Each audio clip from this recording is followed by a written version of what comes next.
পারে না। দয়া করে আপনারা ফিরে যান। আমি হাত জোড় করে অনুরোধ করছি, আপনারা ফিরে যান। আমি আজকে এই পাড়ার নাট্যকার, তাই বলছি এই সমস্ত অলৌকিক, এই সমস্ত রূপকথার গল্প শুনে আপনারা সময় নষ্ট করবেন না। বাস্তব জীবনের সঙ্গে এই সমস্ত পালা কাহিনীর কোনো সম্পর্ক নেই। তাই আমি বলছি আপনারা দয়া করে ফিরে যান। নাট্যকার, আপনি এখানে ঢুকে পড়েছেন কেন? আরে আপনি কি জানেন না এই পালার প্রথম দৃশ্যে আমার প্রবেশ করার কথা? কে তুই? ও হ্যাঁ, তুমি তো এই পালার নায়ক উত্তম প্রামাণিক। দেবেন না? আরে ওই পরিচয় হচ্ছে আমার মঞ্চের বাইরে। এখানে বলছি এই পালার নায়ক অমর সরকার। অমর? হ্যাঁ, অমর। সেই অমর তো আমারই সৃষ্টি। সে অমরের বাবা মা ছোটবেলাতে মারা গিয়েছিল। তারপর সে বড় হয়েছিল এক অনাথ আশ্রমে। কেমিস্ট্রিতে অনার্স বিএসসি পাস করার পর ভালো একটা চাকরি জোগাড় করতে পারেনি বলে ওই অবিনাশ চৌধুরীর ধান করে একটা সামান্য কুলির কাজ করছে। এই পালায় প্রথম দৃশ্যে আমি গান গাইতে গাইতে প্রবেশ করব। তারপর গানের পরের অংশটা গাইতে গাইতে প্রবেশ করবে এই পালার নায়িকা দেবযানী। সে তো আমারই সৃষ্টি। সে কিনা তোমার ওই মিল মালিকের মেয়ে। হ্যাঁ, আমরা দুজনেই গাইবো, নাচবো আর হাতে হাত রেখে ভালোবাসার কথা বলবো। ভালোবাসার গল্প? মালিকের মেয়ে হলো দেবযানী ভালোবাসে তাদের কারখানার সামান্য এক শ্রমিককে, অর্থাৎ তোমাকে। ভুল তেলে আর জলে কখনো মিশতে পারে না। ওই মিল মালিকের মেয়ে হয়ে তাদের অধীনস্থ কর্মচারীকে সে কখনো ভালোবাসতে পারে না। আপনি কি আবল তাবল কথা বলছেন? দেবযানী আর অমরের ভালোবাসার কথা তো আপনি নিজে লিখেছেন। ভুল লিখেছি, ভুল। কাগজের ফুলকে আমি সত্যি বলে বাজারে বেচতে চেয়েছি। গরিব বড় লোকের ভেতর আজকে এই মাটিতে আমি মিথ্যের স্বর্গ রচনা করতে চেয়েছিলাম। তাই তো এই নাটকের মঞ্চে আমি আমার এই নাটকের অভিনয় বন্ধ করে প্রায়শ্চিত্ত করতে চাই। আপনি কিছুতেই পারবেন না নাট্যকার। হাজার মানুষ দেখুন আর টিকিট কেটে আমাদের অভিনয় দেখার জন্য এখানে বসে আছেন। আপনি দয়া করে পাগলাম বন্ধ করে আপনি এক কাজ করুন, দেবযানীকে এখানে আসতে দিন। দেবযানী আর এখানে আসবে না। অমর কি বলছেন? সে এসেছিল আমার খাতার পাতায়, কিন্তু আজ জীবনের মঞ্চে কে আসবে জানো? কি বলছেন? কে আসবে? আমি নিজে অবিনাশ চৌধুরী, দেবযানীর বাবা। স্যার, আপনি এখন হঠাৎ এই সময়ে? মালিকের সামনে দাঁড়িয়ে সামান্য এই নথিগতটা তোমার নেই? একটা প্রণাম জানাতে হয়, সেই বোধটুকু তুমি ভুলে গেছো? তোমার এই ভুলে যাওয়ার মতো সাহস তুমি পেলে কোথায়? কোন সাহসে তুমি আমার মেয়ে দেবযানীর দিকে হাত বাড়িয়েছো? বলো, উত্তর দাও। গেল চুপ করে আছো কেন? জবাব দাও। আপনার সংলাপে তো এরকম কোনো উত্তর নেই, তাহলে আমি কি উত্তর দেবো আপনি একটু বলে? জানি না, আমি কিছুই জানি না। তোমার মুখস্থ সংলাপে তো আমার সৃষ্টি। তাই চলো বাস্তবের মুখোমুখি দাঁড়িয়ে ওই মিথ্যে কথাগুলো চলতি রাতের স্বপ্নের মতো হারিয়ে গেছে। এখন এই নাটকেরা আমার কারাগারে বন্দী থাকবে না। তার তোমাকে ঠিক করতে হবে এই জীবনের রঙ্গমঞ্চে দাঁড়িয়ে তুমি কোন সংলাপ উচ্চারণ করবে আমার, সেটা তোমাকেই ঠিক করতে হবে।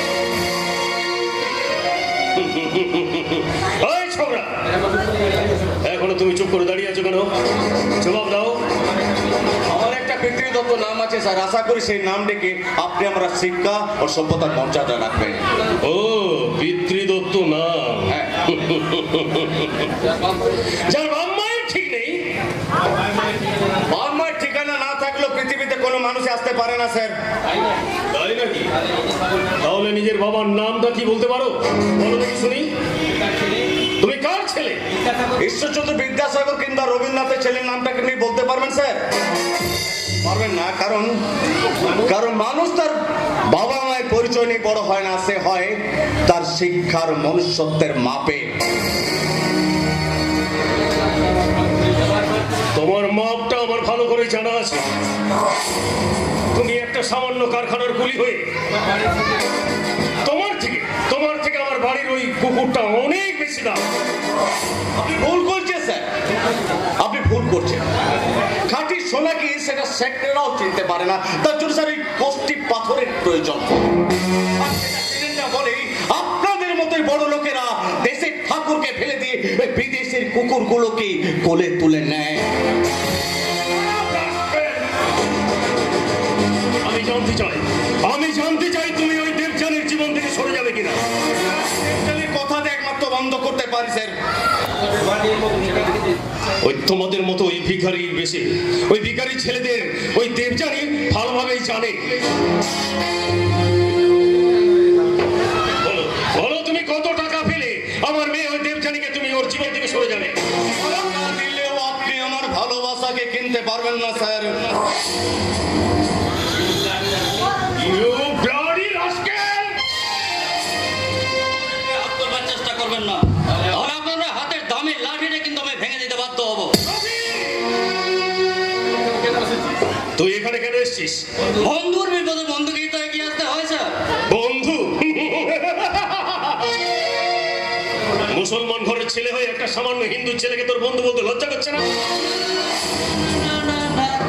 ওই পুরোনো দাসটার খেলবার চেষ্টা করবেন না স্যার।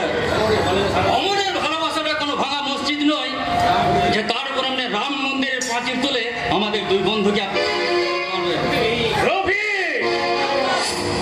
ধর্মটা আমাদের আলাদা হলেও আমাদের জাতটা কিন্তু একই।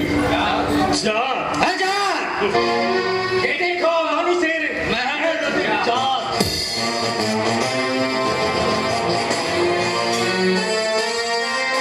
কথা মনে রেখো, ওই আমার জামাই হওয়ার স্বপ্নটা তুমি ভুলতে না পারলেও আমি তোমাকে ওই দুদিনের মধ্যে আমি তোমাকে হাজতে অথবা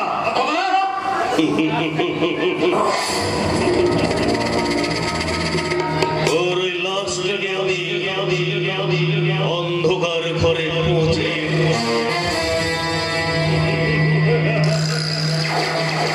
মনে রেখো ওই তোমাদের মতো ছোট লোকেরা দিনও আমার জামাই হওয়ার স্বপ্ন দেখো না। রফিক রফিক রফিক রফিক, আমি জানি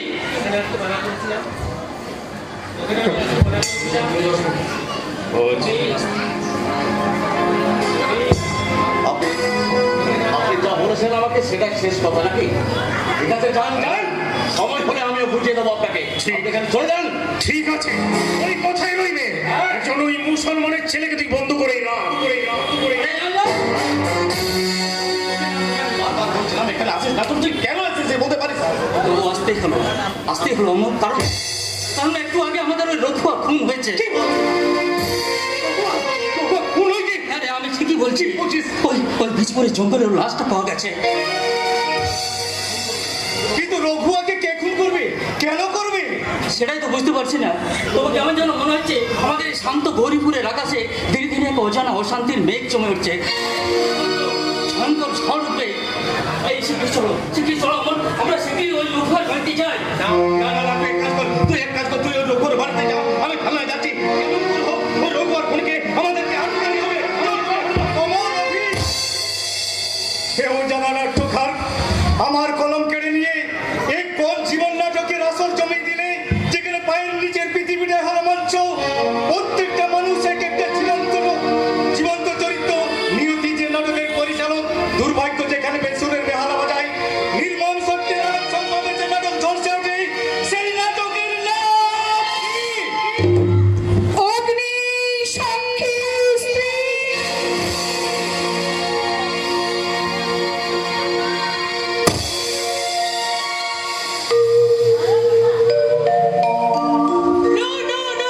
আমি তোমার কোনো কথাই শুনতে চাই না। চলে যাও তুমি এখান থেকে। এত অপমানের পরেও এই বাড়িতে আসতে তোমার লজ্জা করে না? না করে না, কারণ তুমি আমার অগ্নি সাক্ষী স্ত্রী। না, অগ্নি সাক্ষী স্ত্রী, যত সব ব্যাকডেটের কথাবার্তা। আমার মতো শিক্ষিতা আধুনিকা মেয়ের কাছে ওইসব কথার কোনো দাম নেই। তুমি শেষ হয়ে যাবে না লালি। তুমি হিন্দুর মেয়ে, তোমার হাতে এখনো শাখা আছে, স্মৃতিতে সিঁদুর আছে। কেন থাকবে বলতে পারো? কেন বিবাহিত মেয়ের জীবনের বিজ্ঞাপনটা শুধুমাত্র এই মেয়েদেরই বহন করতে হবে? কেন তুমি সবাইকে চিরকাল পুরুষাচিত ছিল বলেই হয়তো এমন একটা সিরিয়াল চালু হয়েছিল লালি। কিন্তু কিন্তু আমি তো বিয়ের মন্ত্রের মর্যাদা দেওয়ার জন্য বারবার তোমার কাছে ছুটে আসি। এইসব কোনো লাভ নেই, কারণ শ্বশুর বাড়িতে আমি আর কোনো দিনই ফিরে যাব না। কারণ কারণ তুমি এভাবে আমার সংসারের স্বপ্নটাকে ভেঙে দিতে পারো না। তুমি কি আমাকে জোর করে নিয়ে যাবে নাকি? তাই করবো, কারণ কারণ আমি স্বামী হিসাবে আমার সে অধিকার আছে। এসো, চলে এসো বলছি। আমার বোনের গায়ে হাত দেওয়ার চেষ্টা করবে না, আর আমার বোনের গায়ে যদি হাত দেওয়ার চেষ্টা করো তাহলে ওই হাতটা খুলে নিয়ে আমি তোমার গলায় ঝুলিয়ে দেব। মন্তুষোনা, এতদিন ধরে বুঝেও তুমি এই সহজ কথাটা আজও বুঝতে পারোনি কেন? আমার বোন কোনোদিন তোমার ওই বুড়ো মা বাবার সঙ্গে সংসার করতে পারবে না। আগে বলেননি কেন? কারণ আমি ভেবেছিলাম যে বিয়ের পর তুমি আমাকে নিয়ে আলাদা সংসার পাতবে। তা কি করে সম্ভব লালি? আমি বাবা মার একমাত্র সন্তান, আমি আলাদা হয়ে গেলে তাদের দেখবে কে? কিন্তু মন্তুষোনা, তোমার বাবা মায়ের যদি কোনো সন্তান সন্ততি না থাকতো তাহলে তোমার মা বাবাকে কে দেখতো? এই কথা ভেবে আমি তো আমার দায়িত্ব আর কর্তব্য থেকে সরে আসতে পারি না। তাহলে 6 মাস আগে যাকে বিয়ে করেছো তার প্রতি কি তোমার কোনো কর্তব্য নেই? তুমি কেন বুঝতে পারছো না লালি? বাবা মা আমাকে এই পৃথিবীর আলো দেখিয়েছেন, আমাকে খাইয়ে পড়িয়ে বড় করেছেন, মানুষ করেছেন। আর 6 মাসের সম্পর্কের জন্য আমি 26 বছরের জীবনটাকে অস্বীকার করতে পারি না। আর যদি না পারো তাহলে ওই বুড়ো খোকা হয়ে বাবা মায়ের কোলে উঠে গিয়ে বসে থাকো কি? আমার মেয়েকে নিয়ে স্বপ্ন দেখার স্বপ্ন তুমি ভুলে যাও। আপনি বাবা হয়ে কথা বলতে পারলেন? আর যদি সঞ্জয় দা বিয়ে করে আপনাকে ছেড়ে চলে যায়? জয় শিব শম্ভু। আরে একটা ছেড়ে 10টা বিয়ে করলো, সঞ্জয় কখনো তার বাবাকে ছেড়ে যাবে না, কারণ সে শিক্ষা আমি দিইনি। বাহ, চমৎকার! নিজের ছেলেকে যে শিক্ষা দিয়েছেন, পরের ছেলের বেলায় সেটাকে ভুলে গিয়ে পুরো বাবা মায়ের সঙ্গে বেইমানি করতে বলছেন। এই রাস্কেল! আমার বাবাকে বাড়িতে দাঁড়িয়ে থেকে অপমান করার চেষ্টা করবে না। আমার বাবাকে যদি এ বাড়িতে দাঁড়িয়ে থেকে অপমান করার চেষ্টা করো, তুমি তোমার ঘর ধাক্কা দিয়ে যাও, বেরিয়ে যাও। তবে যাবার আগে একটা কথা বলে যাবো লালি, একবার যখন স্মৃতিতে সিঁদুর পড়েছো তখন এরা তোমার আত্মীয় নয়, চিরকাল এরা তোমার পাশে থাকবে না। সুখে দুঃখে জীবনে মরণে যে বন্ধন বেঁচে থাকবে সেটা হলো 7 পাকের বন্ধন। আর যেদিন তুমি সেটা বুঝতে পারবে সেদিন হয়তো অনেক দেরি হয়ে যাবে লালি, অনেক দেরি।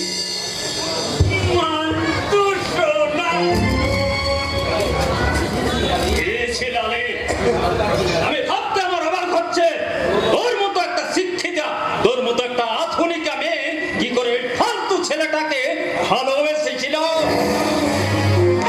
তখন তো বুঝতে পারিনি যে ওর মনটা সেই সত্য যুগেই পড়ে আছে। কলেজ জীবনে ওর যে সততা, আদর্শ আর মনুষ্যত্বের প্রকাশ দেখেছিলাম, সেটাই তো ওর সবচেয়ে বড় দোষ রে। এই যুগে যারা আদর্শ আর মনুষ্যত্বের বড়াই করে বাঁচতে চায় তাদের মূর্তি বানিয়ে পুজো করা যায়, কিন্তু সেই সব মানুষগুলোকে নিয়ে ঘর বাঁধা যায় না রে।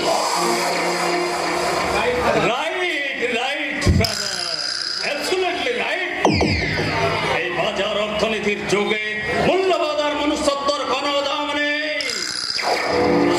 বন্ধনের কোনো বন্ধুত্ব নেই। আর এই উন্নতি আর প্রগতির ময়দানে আমাদের সবাইকে এক একটা খড়া হয়ে ছুটতে হবে। এই দেশের ঘোড়াটার নাম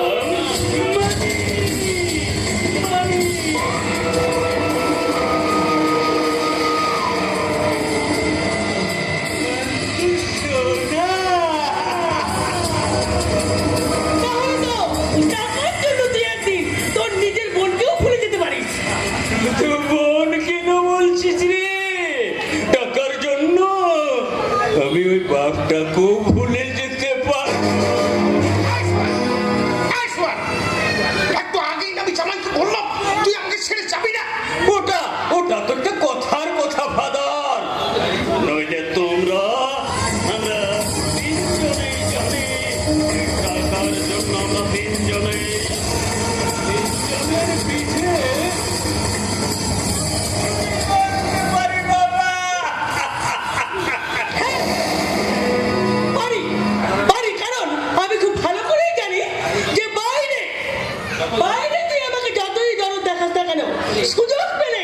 আমার কাছ থেকে বাবার সম্পত্তির অধিকারটা তুই কেড়ে নিবি। এই সম্পত্তি নিয়ে আমি এখান থেকে পালিয়ে যাই। সেই জন্যই তোরা আমাকে আমার স্বামীর ঘরে যেতে দিস না। বলিস না রানী, তুই নিজেই ইচ্ছেতে ওই নিখিলকে ছেড়ে চলে এসেছিস। হ্যাঁ, এসেছি। কারণ যে শিক্ষা দীক্ষা নিয়ে আমি বড় হয়েছি তাতে শ্বশুর শাশুড়ির পদসেবা করে আমি জীবন কাটাতে পারবো না। আমার জীবনেরও সব আল্লাহ শাখা সিঁদুর সব কিছুই হলো টাকা। বাবা বাবা, তাই স্বামীকে ছেড়ে চলে এলেও তোমাদের আমি ছাড়তে পারবো না। সম্পত্তির ভাগটা বুঝে নেওয়ার জন্য গলার কাটা হয়ে ফুটে থাকবো। গলার কাটা। হ্যাঁ জানি জানি, আমার বাবা এই বাড়ির মাটিতে একটা কাটা গাছ পুঁতে দিয়ে গেছে। সব সম্পত্তি আর কারখানার অর্ধেকটা দিয়ে গেছে আমার বড় ভাইকে, আর এই বাকি অর্ধেকটা তোর আমার আর লালির নামে দিয়ে গেছে। তাই তো ব্যাংক থেকে একটা টাকা তুলতে গেলেও আমাদের তিনজনকে ওই শিব শম্ভু, আরে তাতে তো ভালোই হয়েছে রে বেটা, আমাদের ভাগের টাকা জমছে ওই ব্যাংকে। আর তোর জেঠা মশাইয়ের ছেলে সন্দীপের টাকায় আমরা সবাই স্ফূর্তি করছি। যা বলেছ বাবা। ওই জেঠার জেঠিমা মারা যাবার পর সন্দীপ তো তোমাকে বাবার মতো শ্রদ্ধা ভক্তি করে বাবা। আরে সেই জন্যই তো মদ আর বাইজির নেশায় মাতিয়ে রাখতে পেরেছি রে। তাহলে আবার ওই মান্তু সোনার বিয়ে দিতে কেন চাইছো বাবা? আরে নিজে কাউকে পছন্দ করে ঘরে নিয়ে আসবে, সেই রাস্তাটা আমি বন্ধ করে দিচ্ছি। অজানা অজানা মেয়ে সে কমর কানে কি মন্ত্র দেবে কে বলতে পারে। তাহলে ওই অবিনাশ চৌধুরীর মেয়ে দেবজানি বাড়িতে এলে ও যে দাদার কানে মন্তর দেবে না, সেটা তুমি কি করে জানলে বাবা? আরে দেবজানি এক কারখানার এক শ্রমিককে সে ভালোবাসে, আরে সেই জন্যই তো ওর বাবা এই বাড়িতে জোর করে ওকে বিয়ে দিতে চাইছে। এই দেবজানি কোনোদিন সন্দীপকে মেনে নিতে পারবে না। আর তাই মদার বাইজির নেশায় ওই সন্দীপ কোনোদিন বাড়িতে ঢুকবে না। আর যদি ঢোকে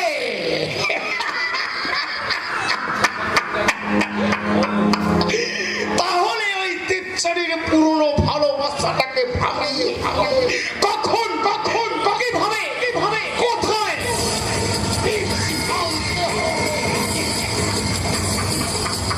তার এই পরম পূজনীয় কাকা বাবু সেটা ভালো করেই জানে।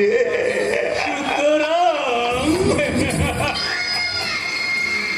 যতদিন এই কাকা বাবুর প্রতি অভিযোগ ভক্তি শ্রদ্ধা থাকবে ততদিন শুধু খাও দাও ফুর্তি করো আর দু হাতে টাকা।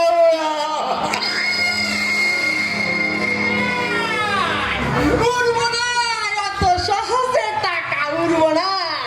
পাথরের টুকরা হইয়া আপনার মাথায় আছড়াইয়া পড়বে। ফালতু কথা বলবেন না মিস্টার সরকেল। ব্যাংক থেকে টাকাটা তুলে এনেছেন কিনা তাই বলুন। আগে না, ভোক্কা, টাকা পাই নাই। জয় শিব শম্ভু, পাননি মানে কেন পাননি? কেন পাননি? এই যে কাকা বাবু, তাইলে রে মজা তোলে।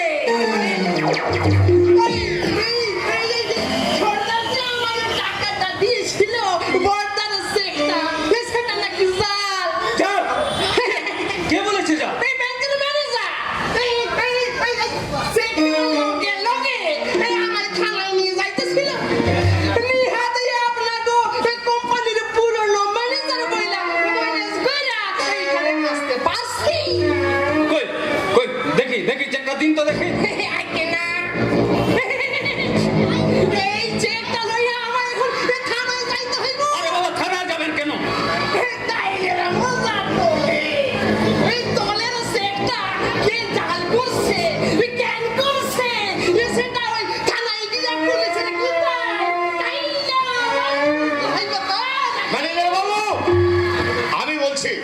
ওই চেকটা সঞ্জয়ের হাতে ফেরত দিন। আগে না, আপনার বোধ হয় মনে নাই যে আমি আপনার বাবার কর্মচারী হইয়া এখানে আইছি।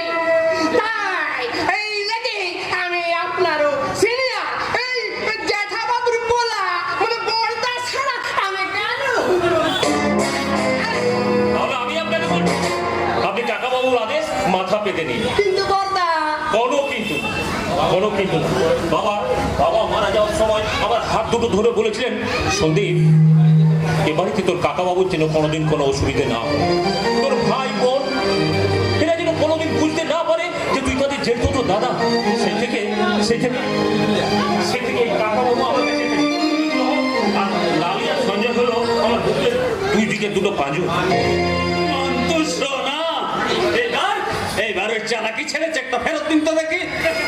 আগে না বড়দা, এই চেকের তলে আপনার সইটা যে যায়। স্যার এই দেখেন দেখেন ওই আপনার সইটা জাল করছে। এটা কি বলবো? এবারে কেউ এভাবে এরকম গান্ডল চুরি করতে পারে না, এটা আমার সই। অসম্ভব অসম্ভব, এই আপনার হাতের লেখা আমি চিনতে ভুল করব নাই। তবু মুখের কথা নিশ্চয়ই বিশ্বাস করবেন, আর তাতেও যদি আপনার বিশ্বাস না হয় আমি এখানে আরো একটা সই করে দিচ্ছি। এই নিন। আর হ্যাঁ, টাকাটা তুলে কিন্তু সঞ্জয়ের হাতে দিয়ে দেবেন। আপনি কইলেন সই দেব, তবে তবে বড়দা এই আগের সইটা যে ভেজাল ছিল সেইটা কিন্তু প্রমাণ হইয়া গেল। কি বলতে চাইছেন কি আপনি? ভেজাল ছিল বইলাই আপনি ওই নিজে হাতে সই কইরা কোনো এক জালিয়াতের রে বাসাইয়া দিলেন। কিন্তু বড়দা এই আপনার ওই ভালো মানুষের মর্যাদা কোনোদিন পাইব না। একদিন বুঝবেন ওই আত্মীয়তার টাইলের উপর শুধুই জল, আর জলে কোনো মজা নাই। নরমাল পোশাক শুনলি রে দাদা, শুনলি? এটা সামান্য ম্যানেজার হয়ে তার আসপর্দার কথাটা তুই শুনলি? ওটা তো আমিও শুনতে চাই না রে, ওটা তো আমিও শুনতে চাই না ভাই সঞ্জয়। তোর তোর যখন টাকা পয়সা দরকার হবে তুই চোখ বন্ধ করে আমার কাছে আসবি, আমি আমি আমি চোখ বন্ধ করে চেকে সই করে দেবো। কিন্তু কিন্তু এমন কোনো কাজ করবি না যাতে তোর আর আমার সম্পর্কের মাঝখানে পুলিশকে এসে দাঁড়াতে হয়। কিন্তু তার মানে তুই বলতে চাইছিস আমার সামান্য কোটা টাকার দরকার হলে তোর কাছে আমাকে ভিখিরির মতো হাত পাততে হবে? ভিখিরি ভিখিরি ভিখিরি ভিখিরি ভিখিরি কাকে বলছিস রে ভাই? ছেলেবেলায় বাবা মা মারা যাওয়ার পর থেকে সামান্য একটু ভালোবাসার জন্য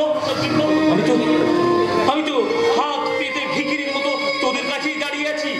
জয় শিব শম্ভু, এ তুই কি বলছিস সন্দীপ? আমরা কি তোকে ভালোবাসি না? অতি বড় শত্রু সে কথা বলবে না কাকা।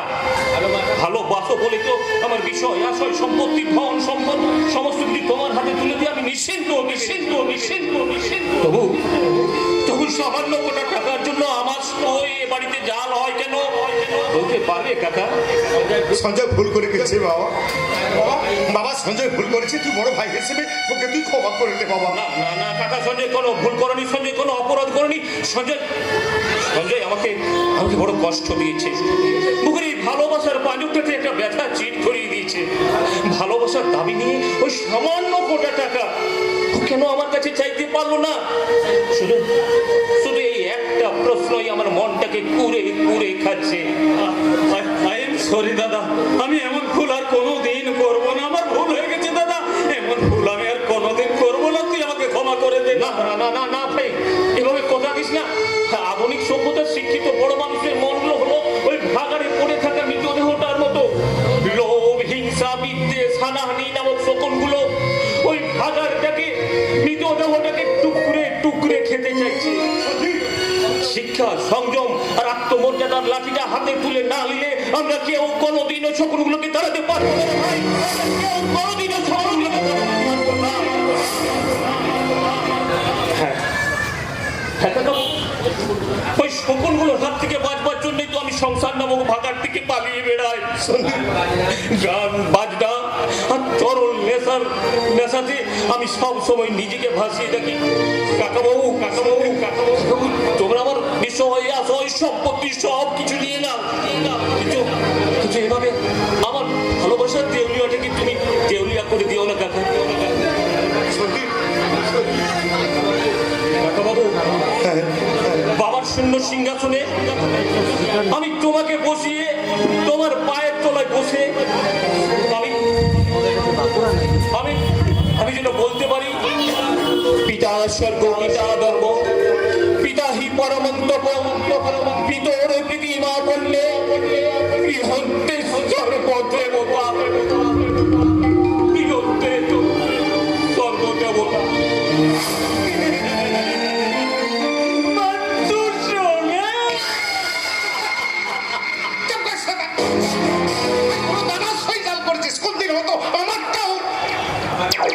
করবো বাবা করবো, আমার স্বার্থের সুতোয় টান পড়েন, আমি তোমার সর্বনাশ করতেও ভয় পাবো না বাবা। তাহলে তুই জেনে রাখ সঞ্জয়, তুই তোর নিজের বাবাকে চিনতে ভুল করেছিস। আদর দিয়ে যদি আমি বাদর তৈরি করতে পারি, তাহলে তার বিস্তারিত আমি ভেঙে দিতে পারি। যদি বাবা আমি তোমার বুকে বিষ দাঁত বসিয়ে দিই, অত সহজ নয় বাবা, অত সহজ নয়। তুমি যাকে বাঁদর ভাবছ সে অনেক দিন আগেই বাঘ হয়ে সুন্দরবনের বাঘ, মানে রয়্যাল বেঙ্গল টাইগার।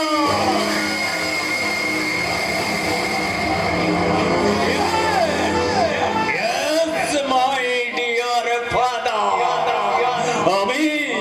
আমি তোমার ভাইপোর মতো ওই পিতা ধর্ম পিতা স্বর্গ পিতা হি পরম তপ বুঝতে পারবো না বাবা। আমার কাছে টাকা ধর্ম হে টাকা পরম তপ, টাকা হে প্রতিমা পুণ্য প্রিয়ন্ত সর্বদেবতা।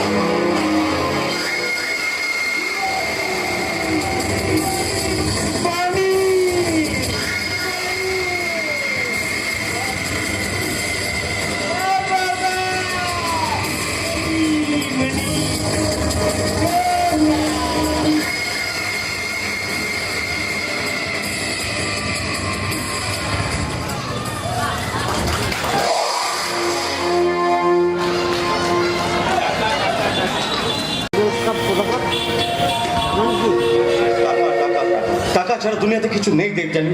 তাহলে আমার মতো সামান্য ছেলের জন্য তোমার বাবা দাদার বিরুদ্ধে তুমি দাঁড়াতে পারবে তো দেবজানি? জানি না আজ আমার সত্যি বড় ভয় করছে, আমার ভীষণ ভয় করছে। আমার বাবার টাকা আছে, ক্ষমতা আছে, হয়তো আমাকে ভালোবাসার অপরাধে ওরা হয়তো তোমাকে কঠিন শাস্তি দেবে। কোনো শাস্তি কিছু আমি ভয় পাই না দেবজানি। তোমার ভালোবাসা আমার পাশে থাকলে আমি সারা জীবন সমস্ত পৃথিবীর সঙ্গে লড়াই করলে শক্তি আমাকে পাবো দেবজানি, পাবো। আমি বোধহয় আর তোমার পাশে থাকতে পারবো না অমর, কারণ আমার বাবা একটা বিরাট বড়লোকের ছেলের সঙ্গে আমার বিয়ে ঠিক করেছে। কি বলছি? তোমার ইচ্ছের বিরুদ্ধে তোমার বাবা তোমাকে নিয়ে দিতে পারেন না। ইচ্ছে না থাকলেও তাদের সবার কথা ভেবে আমার কাছে মত দিতে বাধ্য হয়েছে। কি বলছো তুমি? ঠিকই বলছি। গোটা সমাজের বিরুদ্ধে দাঁড়িয়ে ঘনিষ্ঠ আত্মীয় স্বজনদের অভিশাপ করে নিয়ে আমরা বোধহয় কোনোদিন সুখী হতে পারবো না অমর। না দেবজানি না, আমি যে তোমাকে ছাড়া ভাবতে পারবো না। তুমি কোথাও চলে যেও না দেবজানি, তুমি চলে গেলে আমি আর বাঁচতে পারবো না দেবজানি। অমর, আমার এতে কিচ্ছু করার নেই। প্লিজ অমর, তুই আমাকে ভুলে যাও, চলে যাও। দেবজানি, এটা হতে পারে না দেবজানি। কিন্তু অমর, যারা আমাকে ছোট থেকে মানুষ করেছে, আমাকে বড় করেছে, তাদের কথাটাও তো আমার ভাবা উচিত। তার নিজের স্বার্থের জন্য, সুখের জন্য আমি তাদের স্বপ্নটাকে কিছুতেই ভেঙে দিতে পারবো না। প্লিজ অমর, প্লিজ তুমি আমাকে ভুলে যাও। আজ আমাদের শেষ। না দেবজানি না, তুমি আমার জীবন থেকে সরে গেলে আমি আমার সমাজ সংসার সব কিছুকে আমি তছনছ করে দেবো দেবজানি। যারা আমার বিরুদ্ধে দাঁড়াবে তাদেরকে আমি কাউকে ক্ষমা করবো না দেবযানী, কাউকে ক্ষমা করবো না।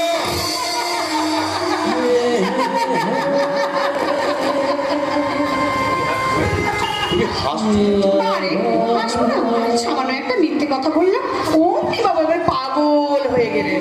প্লিজ দেবযানী, এভাবে তুমি কোনোদিনও আমাকে ভয় দেখাবে না দেবযানী। আমি সমস্ত আঘাত সহ্য করতে পারবো, কিন্তু তোমাকে হারাবার আঘাত আমার আমার মাথার মধ্যে আগুন জ্বলে উঠবে দেবযানী। অমর, তোমাকে হারাবার কথা আমিও যে ভাবতে পারি না। শুধু তোমার জন্য, শুধু বাবা দাদার বিরুদ্ধে কেন, গোটা সমাজের কাছে আমি নিজের জীবনটাকে বিলিয়ে দিতে পারবো অমর। দেবযানী, তুমি আমাকে এত ভালোবাসো। কিছু কিছু কথা মুখে বলা যায় না,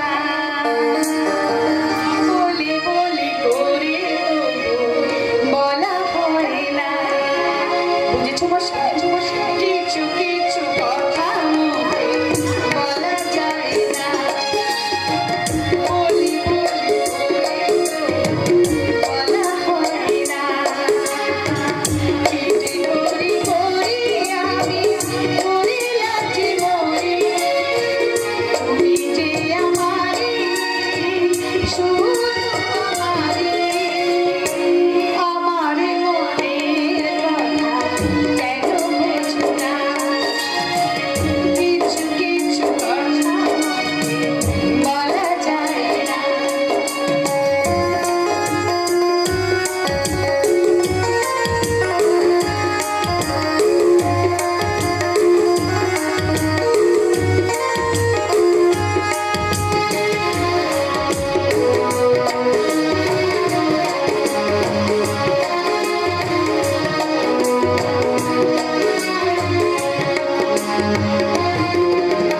জানি আমি জানি, আমি কেউ জানি না, কেউ তোমায় ছাড়া আর কাউকে দেব না।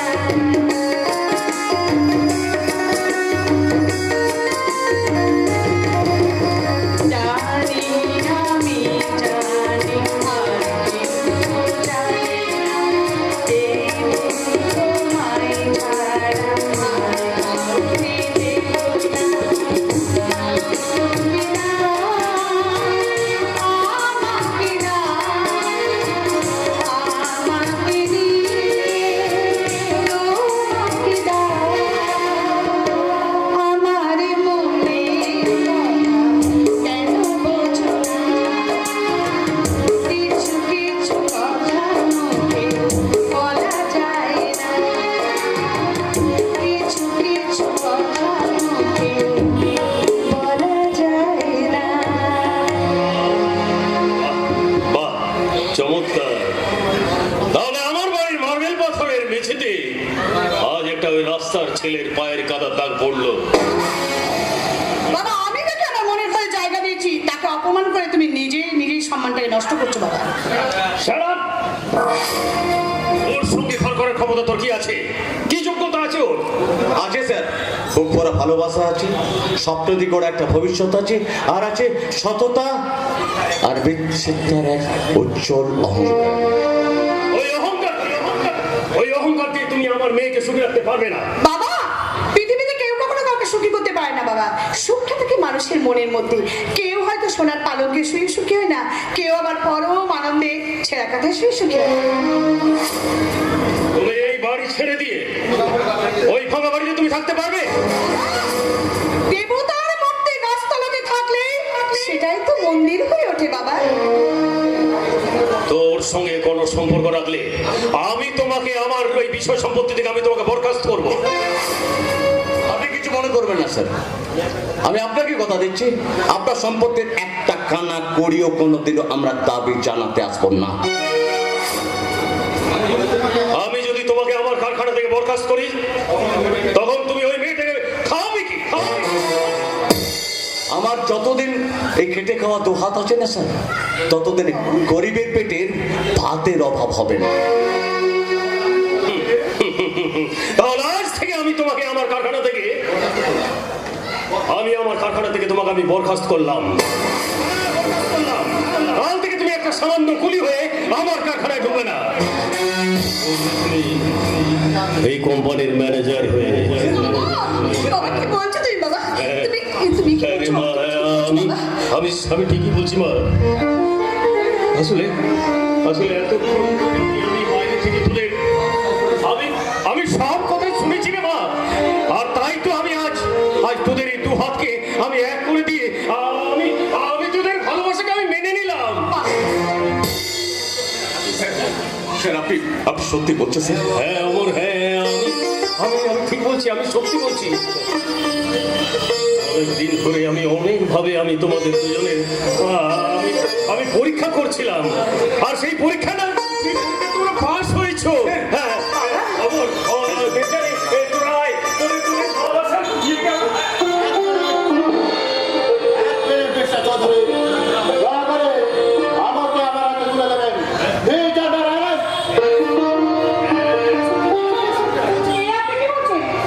কেন আমার কি অপরাধ করেছে?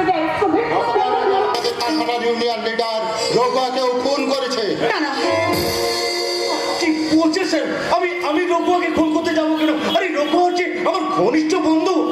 সেই জন্যই তো তুমি ভুলিয়ে ভালিয়ে তাকে গৌরীপুরের জঙ্গলে নিয়ে যেতে পেরেছো। নিজের লিডার হওয়ার জন্য তোমার নিজের পথের কাঁটাটাকে তুমি ভালোভাবে আপনি যে ওর উপরে যে অভিযোগ করছেন তার কোনো প্রমাণ আছে আপনার কাছে? আছে আছে। যে অস্ত্র দিয়ে রঘুয়াকে খুন করা হয়েছিল সেই রক্তমাখা চপারটা আমরা অমরের ঘর থেকে একটু আগে খুঁজে পেয়েছি। আমার কাছে অস্ত্র পাওয়া গেছে মানে? না এছাড়াও একজন প্রত্যক্ষদর্শীও আছে, নাম হলো গণেশ। খুন করার সময় সে তোমাকে বাধা দিতে গিয়েছিল, সেই জন্য তাকে তুমি সেই চপার দিয়ে আঘাত করেছো। এখন আহত অবস্থায় হাসপাতালে ভর্তি আছে।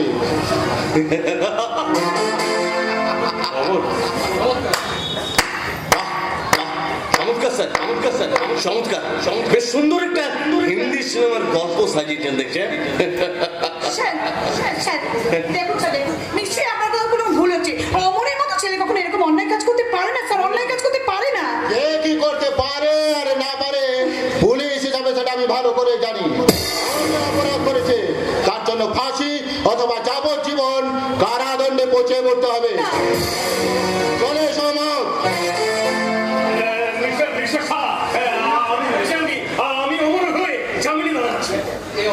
না সেটা এ অপরাধের জন্য ওর কোনোদিন জামিন হতে পারে না। I am sorry sir. চলে এসো, চলে এসো অমর। স্বেচ্ছায় তুমি আত্মসমর্পণ করো। ঠিক আছে স্যার, নিশ্চয় করবো, নিশ্চয় করবো। কিন্তু তার আগে আপনার বিবেকের কাছে স্যার আমার একটা প্রশ্ন আছে। পুলিশের চাকরি করতে গিয়ে আপনি যদি কোনোদিনও একটা পয়সা খুঁজতে না থাকেন তাহলে আসুন আসুন আমার এই হাতে হাত করা পড়ান। কি হলো স্যার? দাঁড়িয়ে আছেন কেন? আপনার বিবেক কি বলছে স্যার? খুনের মুখে আবার বিবেকের নাম? চল চল শালা। আজ লোকাপে গিয়ে তোর মুখ আমি ভেঙে দেবো। চল।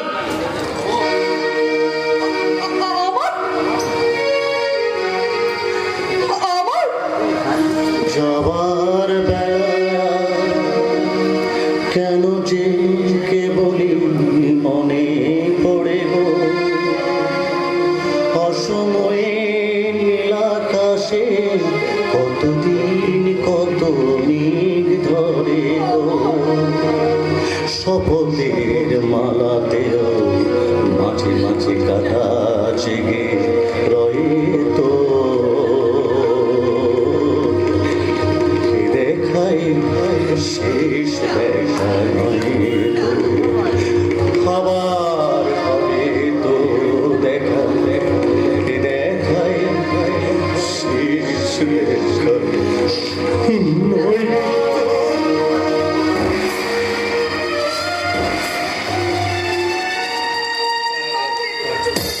বাবা অমরকে বাঁচানোর একটা চেষ্টা করো বাবা, প্লিজ বাবা অমরকে বাঁচানোর চেষ্টা করো। কেউ নিশ্চয়ই ওর বিরুদ্ধে একটা গভীর ষড়যন্ত্র করেছে বাবা। আমি জানি দেবযানী, তুমি জানো বাবা? হ্যাঁ আমি জানি।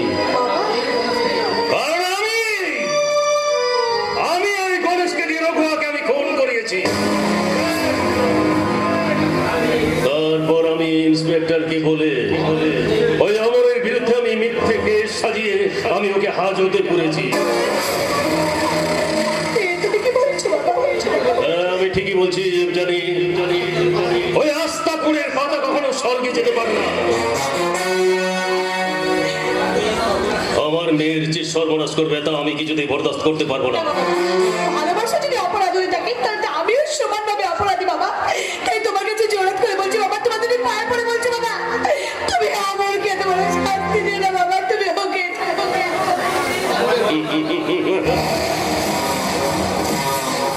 আরে অমরের মাঝে অমরটা তো এখন তোমার হাতে দেবযানী। হ্যাঁ, তোমার হাতে। কারণ এখন সবকিছুর তুমি সব দিক থেকে অমরকে বাঁচাতে পারবে। আর তুমি যদি শ্রমিককে বিয়ে করো তাহলে আমি ওই পুলিশকে বলে অমরকে আমি খালাস করে দেবো।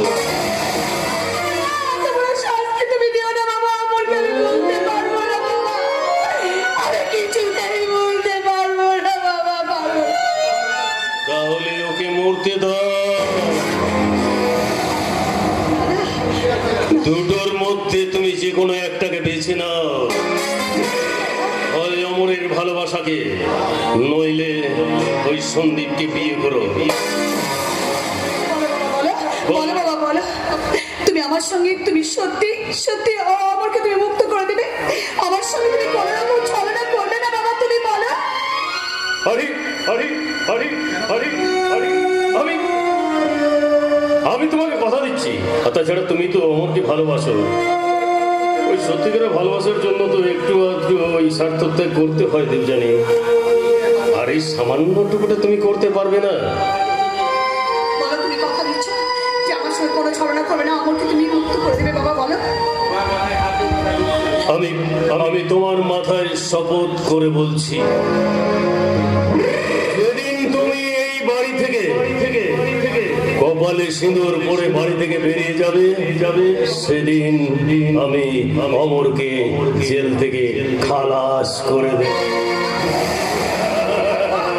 খালাস করে দেব। চমৎকার বাবা, চমৎকার। বাহ বাহ, তোমার দম্ভ আর নিজের অর্থ আভিজাত্যকে বাঁচিয়ে রাখার জন্য তুমি তোমার নিজের মেয়েকেই বলি হতে বলছো বাবা। তবে তাই হোক বাবা, তাই হোক।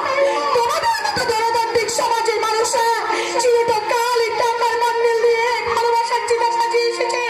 তাই আমি বলছি, সেই চিতার ছাইকে আমি আমার সিঁদুর করে নিয়ে আমি আমার ভালোবাসাকে বাঁচিয়ে রাখবো বাবা, আমি আমার ভালোবাসাকে বাঁচিয়ে রাখবো। অমরের মুক্তির জন্য আমি আমার মৃত্যুটাকে মেনে নিলাম বাবা, আমি রাজি, আমি রাজি বাবা, বেদনা মনে হয় এমন হাসিয়েছে, বেদনা মনে হয় জলে ভরে ধুলো, সুখেও কেঁদে ওঠে মন, সুখেও কেঁদে ওঠে মন। এমন হাসিয়েছে, বেদনা মনে হয় এমন হাসিয়েছে, বেদনা মনে হয় জলে ভরে সুখেও কেঁদে ওঠে মন, সুখেও কেঁদে ওঠে মন, সুখেও কেঁদে ওঠে।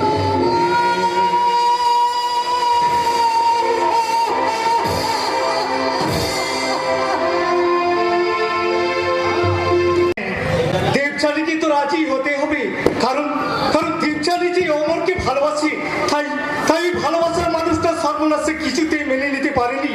তাই তো অমরের মঙ্গলের জন্য ওই দেবযানী অমরকে ছেড়ে শ্বশুর বাড়ির পথে পা বাড়ালো। কিন্তু স্মৃতিতে সিঁদুর দিয়ে, গায়ে জড়োয়া গয়না পরে, নতুন স্বামীর খুব পাশে বসে সে ওই নারায়ণগড়ের দিকে রওনা হলো। কিন্তু বিশ্বাস করুন, আমি চাইনি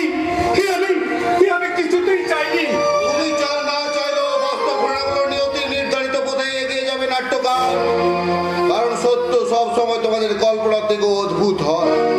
কিন্তু তাহলে আমাদের লেখা গল্পগুলো লোকে অবাস্তব অবিশ্বাস করে উড়িয়ে দেয় কেন? কারণ তোমাদের গল্পগুলো দর্শকরা বিশ্বাস করবে কিনা সেই ভয়ে তোমরা অনেক কিছুই লিখতে ভয় পাও। কিন্তু সত্যের কোনো বিশ্বাস অবিশ্বাসের দায় নেই বলে সে অদ্ভুত হতে ভয় পায় না। কিন্তু রাম জন্মাবার আগেই তো বাল্মীকি রামায়ণ লিখেছিলেন। আরে 2 টাকার কলম দিয়ে তুমি বাল্মীকির উদাহরণ টেনে এনে নাট্যকার। তিনি শুধু মহাকবি ছিলেন না, ছিলেন মহাজীবনের মহারূপকার। তাই তার কলম থেকে সত্যের জন্ম হয়েছিল। কিন্তু তোমার নাটকের চরিত্র তোমার লেখা কল্পনার বাইরে যাচ্ছে যে। যাবে নইলে এরকম ভুইফোর ভোরগাছের মতো আপনি এখানে এলেন কি করে? আপনাকে তো কখনো এখানে দেখেছি বলে মনে হচ্ছে না। আপনি কে বলুন তো, কি আপনার পরিচয়? বাস্তবের আলোতে যথা সময় সেটা প্রকাশ পাবে। আপাতত জেনে রেখো, আমি এখানকার বাসিন্দা নই, বাইরে থেকে আসছি। আমার উঠোনে আপনার ওই বিদেশি গাড়িটা দাঁড়ানো থেকে আমি বুঝতে পেরেছি। কিন্তু আপনি এই হঠাৎ গরিবুরে কেন এসেছেন বলুন তো? অমর সরকার নামে একটা ছেলের সঙ্গে দেখা করতে। অমর সরকার? আপনি তাকে চিনলেন কি করে? মাস কয়েক আগে সে আমার কোম্পানিতে একটা চিঠি লিখেছিল। আশ্চর্য, সে তখন বিচারাধীন। একটু আগে অমর সরকার ছাড়া পেয়েছে। ক্যাপ্টেনের বিয়ের পরেই ওই অবিনাশ চৌধুরীর ইঙ্গিতে পুলিশ তার বিরুদ্ধে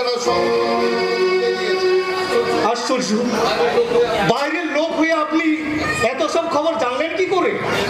অনেক দূরে থাকলেও এই গৌরীপুরের উপর আমার তীক্ষ্ণ নজর আছে। এতদিন আমার ইচ্ছার বিরুদ্ধে অনেক কিছু অঘটন ঘটে গেছে, কিন্তু এইবার তো ইতিহাসটাকে বদলে দেব। এখন থেকে আমি যেটা চাইবো সেটাই করতে হবে।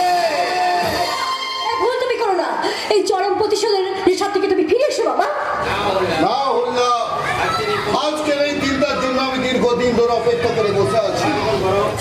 লোহা যখন গরম থাকে তখন এটাকে ঘা মারতে হয়। তুমি কিসের নেশায় তুমি আমাকে নিয়ে এত দূরে ছুটে আসলে? আমি তো আমার ভাগ্যকে আমি নিজে মেনে নিয়েছিলাম। এই পৃথিবীতে তো কারোর উপরে আমার কোনো অভিযোগ নেই বাবা। আরে তোর না থাকলেও এই রাজশেখর চৌধুরী এত সহজে তোর অন্যায় মেনে নেবে না। নামটা যেন খুব চেনা চেনা মনে হচ্ছে। অহল্যা, আমি আপনাকে চিনতে পেরেছি। আপনি সে বিখ্যাত রাজ অটোমোবাইলসের মালিক রাজশেখর রায়। না, আর কোনো কথা তুমি প্রকাশ করবে না। শুধু আমার বর্তমানের ছবির সঙ্গে অতীতের সম্পর্কটাকে মেনে নিয়ে তোমার নাটকের নতুন রসদ খুঁজে নাও। নাটক? মানুষকে নিয়ে বিধাতা পুরুষ যে নাটক লিখে চলেছে তার চরিত্র হয়ে আপনাকে এখানে আসতে দেখে আমার কলমের কালি শুকিয়ে গেছে। যদি আমার আন্দাজ ভুল না হয় তাহলে এই বুঝি আপনার সেই মেয়ে যাকে একদিন। না না না, আমি শুধু ওই আশা করি একমাত্র মেয়ে হলো। আমার আর কোনো অন্য কোনো পরিচয় আপনি এখানে আনবেন না, টেনে আনবেন। অহল্যা, পাষাণী অহল্যা, ভগবান রামচন্দ্রের ছোঁয়ায় যে পাষাণ মন্ত্রীতে প্রাণ ফিরে এসেছিল, আজ কোনোদিন কি তোমার ওই রঘুপতির পায়ের ছাপ পড়বে না অহল্যা? যদি রঘুপতি যে নগদ টাকা হাতে না পেরে কাউকে উদ্ধার করতে পারে না, তাই তো আমি ঘুরে আমার নিজের পরিচয় আমি পেতে চাই না। তবে তাই হোক হে নটরাজ, তোমার নাচের ছন্দে সৃষ্টি হয়েছিল এই বিশ্বের প্রথম নাটক। আজ সেই নাটকের আমি একজন নীরব দর্শক হয়ে ঘুরে চলে যাচ্ছেন নাকি নাট্যকার? কাপুরুষ মতো কোথায় পালিয়ে যাচ্ছেন? এই অমরকে নিয়ে আপনি একজন মহান নাটক লিখতে চেয়েছিলেন। অমর দেখে যান, তার পরিণতিটা নিজের চোখে আপনি দেখে যান। অমর, হ্যাঁ অমর, অমর তুমি মদ খেয়েছো? হ্যাঁ। অমর, মানে এই সেই অমর সরকার, তোমার এত অধঃপতন। অধঃপতন? হ্যাঁ, তোর অধঃপতন। তুই ভুল করছিস অমর। ওই অভিলাষ চৌধুরী তোকে মিথ্যে মামলা ঝোড়ালো, তাতে দেবযানীর হয়তো সে হয়তো বাধ্য হয়ে মিথ্যে। দেবযানী, জানিস রফিক, সেদিন দেবযানী নিজে আমাকে বলেছিল তার বাবার পছন্দ করা ছেলেকে সে বিয়ে করবে। আর এই কথাটা আমি মেনে নিতে পারিনি। সেদিন আমাকে গানে আর অভিনয় ভালোবাসায় দেখায় আমাকে আমার মনটাকে ভুলিয়ে রেখেছিল। তারপর তার বাবা অভিলাষ চৌধুরী আসার পর তার সঙ্গে ষড়যন্ত্র করে আমাকে জেলে পাঠিয়ে দিল। আপনি কে? উনি রাজ অটোমোবাইলসের মালিক রাজশেখর রায়। ও বুঝেছি। আচ্ছা অমর, আমার তো মনে পড়ে সে অনেকদিন আগে ওনার কোম্পানিতে তুই একটা চিঠি লিখেছিলি। সে আমার তো মরে গেছে রে। সে আমার কেমিস্ট্রি নিয়ে অনার্স পড়েছিল। কলেজে ল্যাবরেটরিতে প্রতিদিন নিত্য নতুন আবিষ্কারের নেশায় মশগুল হয়েছিল। সে আমার মরে গেছে রে ভাই। ওর কোনো অস্তিত্বই নেই, জানিস? আছে, মনে করে দেখো। তুমি একটা এমন কেমিক্যাল আবিষ্কার করেছিলে যেটা পেট্রোলের সঙ্গে মাত্র 2-1 ফোঁটা মিশিয়ে দিলেই যে কোনো গাড়ি কিন্তু দ্বিগুণ রাস্তা যেতে পারে। কিন্তু গ্রামের একটা সামান্য ছেলে বলে সেদিনের আবিষ্কারকে সবাই হেসে উড়িয়ে দিয়েছিল। হ্যাঁ, আপনি ঠিকই বলেছেন। সেদিন টাকার জোর ছিল না বলে অমর নিজেও সেটা পেটেন্ট নিয়ে কোনো ব্যবসা করার কথা ভাবতেন। কিন্তু বিশ্বাস করুন, সেদিন ওর মনের সব কথা জানিয়ে আপনার কোম্পানিতে একটা চিঠি লিখেছিল। হ্যাঁ, আর সেই চিঠি পাওয়ার পরে বাবা ব্যবসাটাকে নিয়ে অনেক গবেষণা করেছে। তাই তো সেই ব্যবসা নিয়ে আজ প্রস্তাব নিয়ে বাবা ওনার কাছে এসেছে। হ্যাঁ অমর, আমার পয়সায় তোমার পেটেন্ট নিয়ে তুমি আমার কারখানায় সেই কেমিক্যাল তৈরি করবে, আর আমার কোম্পানি সেটা বিক্রির ব্যবস্থাও করে দেবে। আপনি আর আমরা অদিনত পার্টনারশিপ থাকবো। তাই তো আপনার এই আবিষ্কার দেখবেন আপনাকে একদিন কোটিপতি করে তুলবে।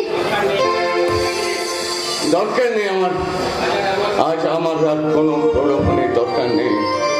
আমার কোনো প্রলোভনে আজ আমার জীবনটাকে আপনারা ফিরে আনতে পারবেন না। পারবে। শত ব্যর্থতা, শত বাধা অতিক্রম করে, শত দুঃখ পার করে তবেই তো জীবন পূর্ণ হয় ভাই। এই জীবনের যুদ্ধে তুমি জয়ী হবে ভাই, তুমি জয়ী হবে। আমাদের এই ধনতান্ত্রিক সমাজের সবচেয়ে বড় শত্রু হলো অভাব, দারিদ্র। আর এই দারিদ্র এবং দানবটাই ওর কাছ থেকে দেখতে কিছু নিয়ে নিয়েছে। তাই আমার অনুরোধ, ওই দানবটাকে তুই খতম কর আমার। আজকে এই ব্যাংকের অঙ্কটাই হলো মানুষের জীবনের একমাত্র পরিচয়। আর আমি চাই আপনি সেই পরিচয় নিজে তৈরি করুন অমিত বাবু। না, আমি গেছি, আমি ভুলে গেছি। তোমাকে পারতেই হবে। যে পুরুষ অত্যাচারের প্রতিশোধ নেয় না সে তো নপুংসক। তার জন্য কেউ এতটুকু চোখের জল ফেলে না।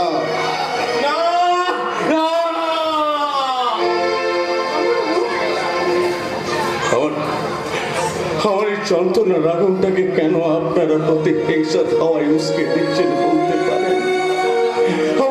আমার বাচ্চা মরে আপনাদের কি এসে যায় মশাই, বলতে পারেন? কারণ আমার অনেক চোখের জল এই গৌরীপুরের মাটিতে পড়ে আছে। তুমি আমি একই জ্বালায় চলছি, তাই বলছি কেমন মাই বয়, চোখের জলকে জ্বলন্ত লাভা স্রোত করে শুরু হোক আমাদের প্রতিশোধের পালা। আপনি ঠিক বলছেন স্যার, আপনি ঠিক বলছেন স্যার, আপনি ঠিক বলছেন। আমি প্রতিশোধ চাই স্যার, প্রতিশোধ। যে অন্যায়ের জন্য আমার কালো হাত দিয়ে আমাদের চালিকে ওরা আমার কাছ থেকে কেড়ে নিয়েছে, তাদেরকে আমি কোনোদিনও ক্ষমা করবো না। তাদেরকে আমি কোনোদিনও ক্ষমা করবো না, কোনোদিনও ক্ষমা করবো না।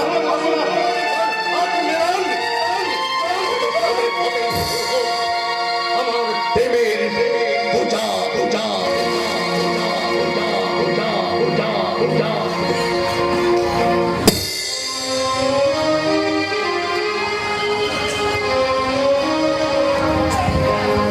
কুঞ্জ বিহারী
যে বাড়িটা সারা বছর গ্রীষ্মের দারুণ দহনে মরুভূমির মতো জ্বলছে, সেখানে এক পশলা বৃষ্টির মতো এই স্নানের ঝর্ণাটাকে নামিয়ে আনলো কি?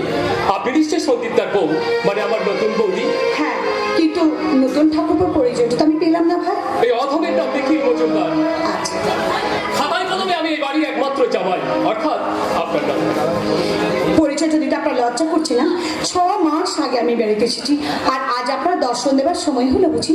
অফিসের কাছে বাইরে গেছেন জানি, তবু কিন্তু আমি যে অফিসের কাজে বাইরে গেছি, এই নির্জল মিথ্যে কথাটা আপনাকে কে বলেছে বলছি? যদি মিথ্যে হয়ে থাকে তাহলে জানবো আপনি ইচ্ছে করেই বাড়িতে আসেননি। খানিকটা তাই, কারণ বিনা নিমন্ত্রণে বিয়ে বাড়িতে আসাটা বোধ হয় জামাইকে মানায় না। কি বলছেন আপনি? বিনা নিমন্ত্রণ মানে এই আপনি কি বলছেন? ঠিকই বলছি। আপনার গণরাজকাল সবার সামনে আমরা পরিচয় দিতে লজ্জা পাই, তাই মুখে বলা তো দূরের কথা, একটা চিঠি পাঠিয়েও এরা আমাকে খবরটা দেয়নি। সে কি, মাত্র 1 বছর আগে আপনাদের নাকি ভালোবাসা করে বিয়ে হয়েছে? হ্যাঁ, অভাবের সংসার আর শ্বশুর শাশুড়ির দায়িত্বে বোঝাটা মাথায় চাপতেই লালির ভালোবাসার বেলুনটা বাসি ফুলের মতো চুপসে গেছে। তাই আমার মিসেস এখন মিস লালি হওয়ার আশায় ডিভোর্সের মন্দিরে মানত করছে। না না, এ হতে পারে না। অগ্নি সাক্ষী রেখে মেয়েদের স্মৃতিতে একবার যখন যে সিঁদুর ওঠে, হাজার কোনো ডিভোর্সের ডিটারজেন্টে তাকে ঘষে ফেলা যায় না। তাই হাজার চেষ্টা করলেও ঠাকুর যে কিছুতেই আপনার সঙ্গে ডিভোর্স করতে পারবে না, কিছুতেই না। আমি কি পারবো আর কি না পারবো সেটা অন্য কারোর সাথে আলোচনা করবার কোনো দরকার নেই। বৌদি, আমার বাবা এই বাড়িতে যা বলবে তাই হবে। আমার বাবা যতদিন বেঁচে আছেন ততদিন তোমার স্বামীও আমাদের স্বাধীনতায় হস্তক্ষেপ করতে পারবে না। এবারের বউ হিসেবে আমার তো সবকিছুই দেখা দরকার। তোমাদের মধ্যে যদি কোনো ভুল বোঝাবুঝি হয়ে থাকে, বড় বৌদি হিসেবে সেটাকে তো মিটিয়ে দেওয়া আমার কর্তব্য। সেটাই তো আমার মিটিয়ে দেওয়ার কর্তব্য বলে মনে করি ঠাকুরজি। তুমি কি মনে করো না পারো সেটা ছড়তে এসে এখনই বলবে। শিওর শিওর বৌদি, আজ বুঝতে পারলাম তুমি শুধু সম্পর্কেই বড় নও, দায়িত্ব আর কর্তব্যের বিচারে তুমি আমাদের চেয়ে অনেক বড় বৌদি, অনেক বড় বৌদি। ছাত্র ছোটা আর ঢং করিস না। এবারে সম্মান সমাজটাই আমার খুব ভালো করে জানা। যদি জানা থাকে লালি, তাহলে তাহলে এ বাড়িতে কেন তুই পড়ে আছিস? ওই দেবতার মতো মানুষটার হাত ধরে এ বাড়ি থেকে বেরিয়ে যা। আপনার কথাটা শুনে আমার হয়তো হাততালি দেওয়া উচিত ছিল সঞ্জয় দা, কিন্তু ভূতের মুখে রাম নাম শুনলে নাকি ভূতেরাও হাসি চেপে রাখতে পারে না। মান্তু শোনা, তোমরা কেন যে আমাকে বিশ্বাস করতে পারো না আমি সেটাই বুঝতে পারি না। বিড়াল যদি কখনো বলে মাছ খাবো না, আজ খাবো না, কাশি যাবো, তবু মাছের দল কখনোই বিড়ালকে বিশ্বাস করতে পারে না। পোশাক খেয়ে গেলেন না ঠাকুর? না বৌদি, প্রতিজ্ঞা করেছিলাম এই বাড়িতে কোনোদিন জলগ্রহণ করবো না, তাই দূর থেকে তোমার দেবতার প্রসাদকে প্রণাম করে যাচ্ছি। ঠাকুর এরা যদি কোনোদিন আমার আত্মীয়তার অধিকার ফিরিয়ে দেয়, সেদিন তোমার পায়ে মাথা ঠেকিয়ে তোমার হাত থেকে প্রসাদ নিয়ে আমি আমার প্রতিজ্ঞা ভঙ্গ করবো বৌদি, প্রতিজ্ঞা ভঙ্গ করবো। সোনা, লালি লালি, এমন এই কথাটা শোনার চেয়ে তুই ওই দেবতার মতো সোনার টুকরো ছেলেটাকে কেন আঁচলে বেঁধে রাখতে পারলি না লালি? এখন ও বৌদি, তুমি যদি ওদের 4 হাত এক করে দিতে পারো বৌদি, তাহলে আমার কষ্টের বোঝাটা একটু হালকা হয় বৌদি।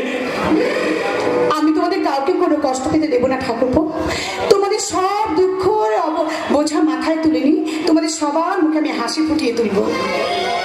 এই মহৎ প্রচেষ্টায় আমি সব সময় তোমার পাশে থাকবো বৌদি, আমি সব সময় তোমার পাশে থাকবো। দাও দাও বৌদি, প্রসাদ দাও। তোমার কাছে দীক্ষা নিয়ে আমি শুরু করব বৌদি আমার নতুন জীবনের পথ চলা। দাঁড়াও, এসব কি শুনছি? তুমি নাকি আমাদের ঠাকুরের আসনে গোপালের মূর্তি প্রতিষ্ঠা করেছো, এসব কি সত্যি? হ্যাঁ, ছেলেবেলা থেকে গোপালই হচ্ছে আমার আরাধ্য দেবতা। তাই তুমি একেবারে ঠাকুরের আসনে বসিয়ে দিলে? একবার তুমি বাবার পারমিশন দেওয়ার প্রয়োজন মনে করলে না? দেবতার দয়া হলে তবেই তিনি বাড়িতে আসেন, কারো পারমিশনের প্রত্যাশা সে করে না। জয় শিব শম্ভু! তুমি কোন সাহসে ওই গোপালের মূর্তি প্রতিষ্ঠা করেছো? তুমি কি জানো না এ বাড়িতে সবাই সত্যি মধ্যে দীক্ষিত। এখানে গোপাল বা কৃষ্ণের পূজা কোনোদিন হয়নি। কাকা বাবু, সব ঠাকুরই তো এক, যে কালী সেই কৃষ্ণ, যে একই ঈশ্বরকে যে যেমন ভাবে পুজো করে, যেমন ভাবে প্রতিষ্ঠা করে, সেইভাবেই সে পুজো করে। বাবা বাবা বাবা, চমৎকার! এই হচ্ছে ভক্তির কথা। তাই তো ঠাকুর বলেছেন, ভক্তের হৃদয়ে ভগবানের বৈঠকখানা, ভগবানের বৈঠকখানা। মন্তু সোনা, এই বাড়ির সঙ্গে কোনো রক্তের সম্পর্ক নেই। পরের ঘর থেকে এসে এই বংশের নিয়ম কখনো পাল্টাতে পারবে না। কাকা বাবু, অগ্নির সাক্ষী রেখে গত্যান্তরিত হয়ে যেদিন আমি বাড়িতে এসেছি, সেদিন এই বাড়ির সব অংশীদারের ভাগিদার হয়ে গেছি আমি। জয় শিব শম্ভু, আমাকে অধিকার দেখিও না বৌমা। মনে রাখো, আমি এই বাড়ির কর্তা। তবু যদি তুমি এই বংশের নিয়ম তুমি উল্টে দিতে চাও, তাহলে সন্তুষ্ট বলে আজই আমি এই বাড়ি ছেড়ে চলে যাবো। আমাকে ছেড়ে যাওয়ার কথা একদম উচ্চারণ করবে না কাকা, কারণ এবারে তোমার আসল শূন্য মানে তো তোমার ছেলে জীবনটাও শূন্য হয়ে যাবে। জয় শিব শম্ভু, এই সংসারের নিয়ম যদি উল্টে যায়, তাহলে আমি কেমন করে দুচোখ বর্ষে ওনার সৃষ্টি কাণ্ড দেখবো? এবারে সমস্ত নিয়ম কানুনের মালিক হচ্ছে কাকা বাবু তুমি।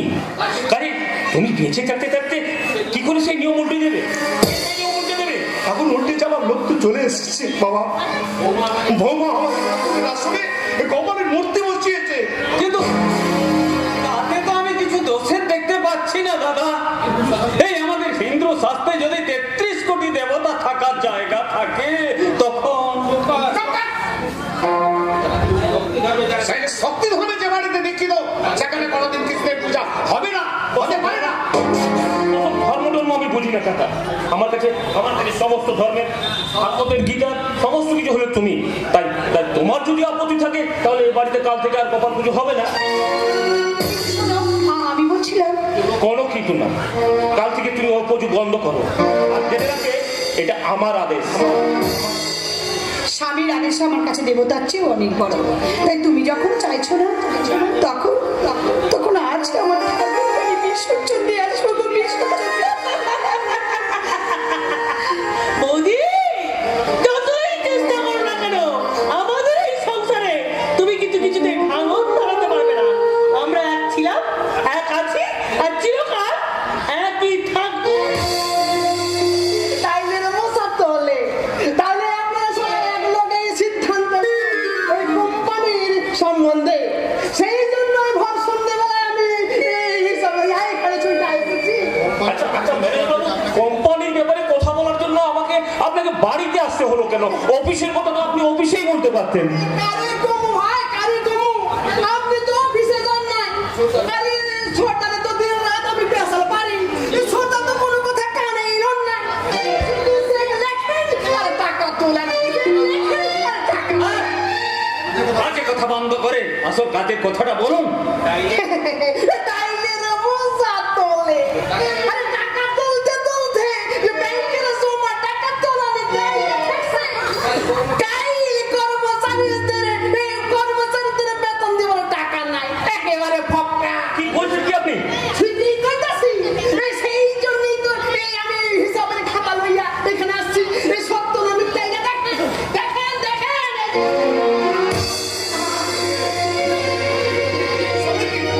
সন্দীপ কি দেখবে? সন্দীপ কি কখনো ওই ব্যাগের সামন্তের খোঁজ খবর রেখেছে? শুধু শুধু ওকে বিরক্ত করবেন না। করুন নাই।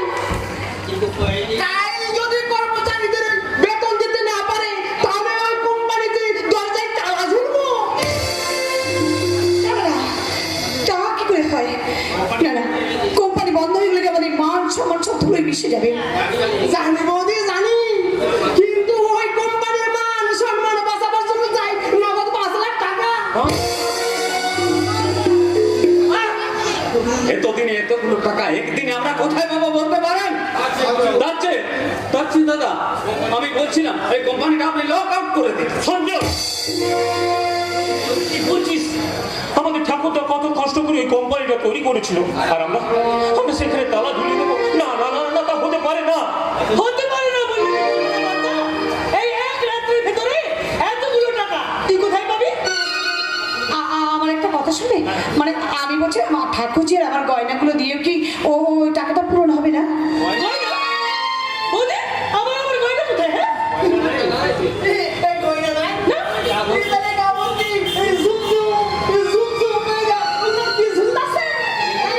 এগুলো তো একটাও আমার জিনিস নয়, সব আমার শ্বশুর বাড়ির সম্পত্তি।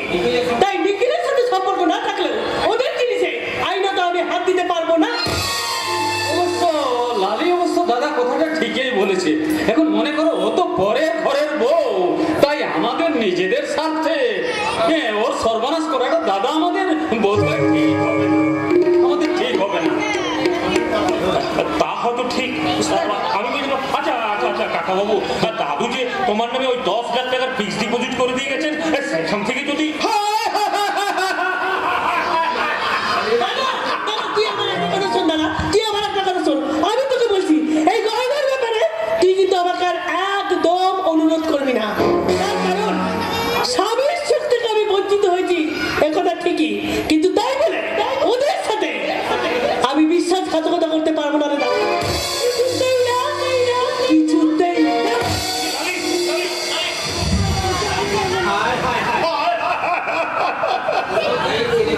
সন্দীপ, সন্দীপ তুই ভাইয়ের ছেলে হয়ে তুই আমাকে এইভাবে সব পথে টানিয়ে দিবি বাবা।